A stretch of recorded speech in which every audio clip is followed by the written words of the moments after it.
আছে তাদের হয়তো মন্দিরে আমরা উৎসব করছি, কিন্তু যে জায়গাটির উপর বসে আছি এই এখানে সুবরি গাছ আছে, এই সুবরি গাছের সুবরি বিক্রি করার টাকা পর্যন্ত তিনি নেন না। পিতারি পূজার সামনে বিক্রি যাবেন। কালকে এত ভক্ত এসেছে, তাদের সেবা করার মতো যোগ্যতা আমার হতো না যদি তিনি এই জায়গাটা না বলতেন যে বাবা আপনারা ব্যবহার করুন। আমাকে তিনি ধর্মান্তরের জন্য বিয়ে করে দিয়েছেন। আমার গায়ের চামড়া এটা যদি আমি তার পায়ে যদি কেউ বাড়িয়ে দিই, আমার এই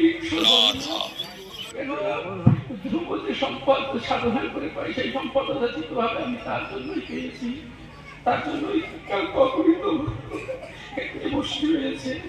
এই জায়গাটা খুব পবিত্র হয়ে গেছে। আমার কি মনে হয় জানেন, শুধু এই জায়গাটা না, তার ভিতরে যত অপরাধ ছিল, পাপ ছিল, ভগবান হরণ করে নিয়েছেন। এই জন্য আমি তার চরণে প্রণাম জানাই। তিনি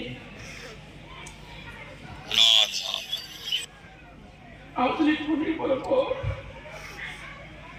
আমি কোনোদিনও তার এই কথা বলবো না। আমার জীবনে যদি কোনো স্বীকৃতি থাকে, কোনো স্বীকৃতিতে থাকে, আমি যদি কোনোদিনও রাধারানীকে একটু মনোপ্রাণে ভালোবেসে থাকি, সেই স্বীকৃতিটা যেন রাধারানী তাকে দিয়ে দেয়, তাকে দিয়ে দেয়।